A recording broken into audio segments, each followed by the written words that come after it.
Mega DSC నిర్వహణలో చోటు చేసుకున్న అవకతవకలకు బాధ్యత వహిస్తూ రాష్ట్ర విద్యాశాఖ మంత్రి నారా లోకేష్ తన పదవికి రాజీనామా చేయాలని వైఎస్ఆర్సీపీ యువజన విభాగం జిల్లా కార్యదర్శి వాసిరెడ్డి చిన్న, మాజీగూడ చైర్పర్సన్ డాగిరెడ్డి చంద్రకళాదీప్తి డిమాండ్ చేశారు. సోమవారం కాకినాడ జిల్లా కలెక్టరేట్ వద్ద వైఎస్ఆర్సీపీ యువజన విభాగం ఆధ్వర్యంలో నిర్వహించిన ధర్నా కార్యక్రమంలో వారు పాల్గొని మాట్లాడారు. ఎన్నికల సమయంలో అధికారంలోకి వస్తే తొలి సంతకం మెగా డిఎస్సీ ఫైల్ పైనే పెడతానని ముఖ్యమంత్రి చంద్రబాబు నాయుడు హామీ ఇచ్చారని గుర్తు చేశారు. అయితే నిరుద్యోగ యువతకు ఆశలు కల్పించిన మెగా డిఎస్సీ ప్రస్తుతం దగా డిఎస్సీగా మారిందని ఆరోపించారు.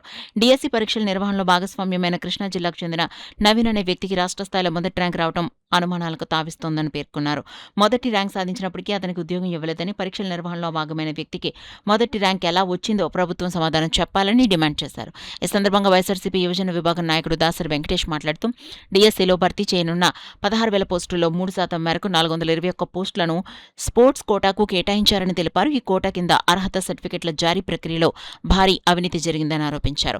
స్పోర్ట్స్ సర్టిఫికెట్లను 10 లక్షల నుంచి 30 లక్షల వరకు విక్రయించారని, డబ్బులు తీసుకుని పోస్టులు కేటాయించారని తీవ్ర ఆరోపణలు చేశారు. మెగా డిఎస్సీ నియామక ప్రక్రియలో జరిగిన అవకతవకలపై న్యాయ విచారణ జరిపి బాధ్యులపై కఠిన చర్యలు తీసుకోవాలని డిమాండ్ చేశారు. నిరుద్యోగ యువతకు న్యాయం చేయాలని ప్రభుత్వాన్ని కోరారు. ఈ ధర్నా కార్యక్రమంలో వైఎస్ఆర్సీపీ నాయకులు విద్యాసాగర్, మాజీ కార్పొరేటర్లు Nanda, Kishore, Kampara Bavi, JD Pavan Kumar, SC cell town అధ్యక్షుడు బల్లా సూరిబాబు, అల్లు రాజుబాబు, పసుపులేటి చంద్రశేఖర్, సుధాకర్, బి అదృష్ట, దీపక్, ధనలక్ష్మి తదితరులు పాల్గొన్నారు. ఈ రోజు పౌరులే రేపటి పిల్లలే రేపటి పౌరులు అంటారు. భారతీయ భవిష్యత్తు పిల్లల చేతుల్లో ఉందంటారు. అలాంటి గొప్ప శాఖలోనే ఈ రోజు అవకతవకలు జరిగాయంటే ఈ ప్రభుత్వం ఏం చేస్తుంది? ప్రతి శాఖని కూడా మోసం చేస్తూనే ఉన్నారు. చిన్న పిల్లల దగ్గర నుంచి మహిళల్ని, రైతుల్ని, కార్మికులు ప్రతి ఒక్కరిని కూడా ఈ కూటమి ప్రభుత్వం అన్యాయం చేస్తూనే వచ్చింది. నిన్న చూసుకుంటే డిఎస్సిలో ఫస్ట్ ప్లేస్లో వచ్చిన అభ్యర్థికి ఉద్యోగం లేదంటే ఏంటండి ఆయన పరిస్థితి ఏంటి? స్పోర్ట్స్ కోటాలో కూడా అసలు వాళ్ళు ఈ స్పోర్ట్స్ కోటాలో ఏ ప్లేస్లో ఉన్నారో కూడా తెలియదు. అలాంటి అనర్హులైన స్పోర్ట్స్ కోటాలో ఉన్న వ్యక్తులకి ఈరోజు ఉద్యోగ అవకాశాలు కల్పిస్తే రేపు ఎత్తున్న మన పిల్లల భవిష్యత్తు ఏంటి? ఒక ప్రభుత్వం అధికారంలోకి వచ్చిందంటే అది సామాజికంగా కానీ, ఆర్థికంగా కానీ ప్రతి విషయంలోనూ కూడా ప్రజలను ఆదుకోవాలి. అలాంటి ప్రభుత్వం ఈరోజు మోసాలు, దగాలు, కుట్రాలు అంటే ఆయన చంద్రబాబు నాయుడు గారిని ఒకటే అనుకున్నాం. అంటే ఎలక్షన్లకు ముందు మీరు చెప్పిన వాగ్దానాలన్నీ ఏం చేశారండి? ఈరోజు ప్రతి ఒక్కరిని మీరు చేసిన డిఎస్సీ మీద సంతకం పెట్టారు. కానీ ఎలా అంటే జగన్ గారి ప్రభుత్వంలో డిఎస్సీ రాలేదు, తేలేదు అని అన్నారు. కానీ ఆపింది కూడా మీరే.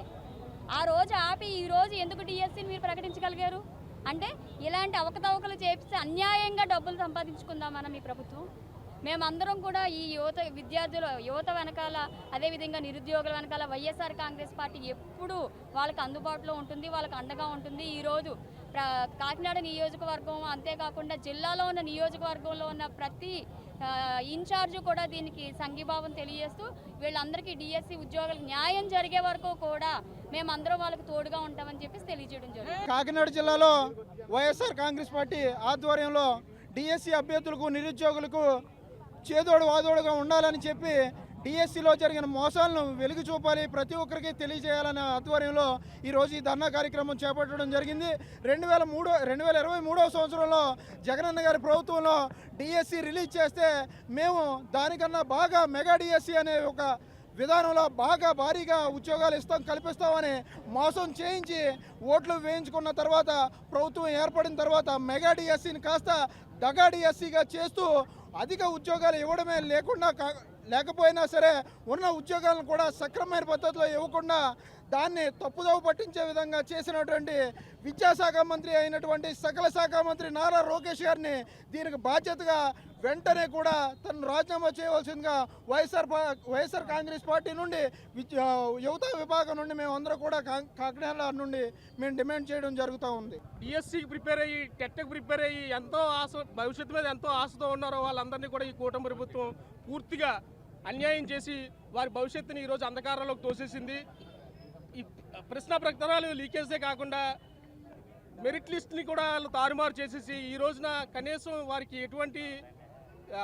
ఎటువంటి ఆధారకర పరిస్థితులను కూడా చూపించకుండా ప్రభుత్వం పూర్తిగా వారి భవిష్యత్తును అంధకారంలోకి తోసేసింది. ఎవరికి ఎన్ని మార్కులు వచ్చినాయి, ఎవరు క్వాలిఫై అయ్యారు అన్న లిస్టును తారుమారు చేసేసింది. అంటే ఈ ప్రభుత్వం ఎంత దగాకోరు ప్రభుత్వం మనం ఈరోజు మన కళ్ళ ముందు కనబడుతుంది. ఎవరైతే అందులో ఎక్కువ ర్యాంకు సాధించి మార్కులు సాధించి ఉన్నారో వారే ప్రభుత్వం మీద నింద వేసి వారే ప్రభుత్వాన్ని ఇది మళ్ళీ మార్క్ లిస్ట్ కోసం మరి ఆందోళన చేస్తున్నారంటే ఇది తీవ్రమైన దొంగ పని. ఇది ప్రభుత్వమే చేస్తుంది, తీవ్రమైన దొంగతనాన్ని ప్రభుత్వం చేసి.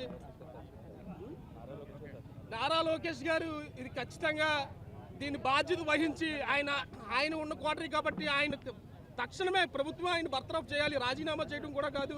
మా వైఎస్ఆర్సీపీ తరఫున ఆయన బర్తరఫ్ చేయాలని మేము చాలా బలంగా కోరుకుంటున్నాం.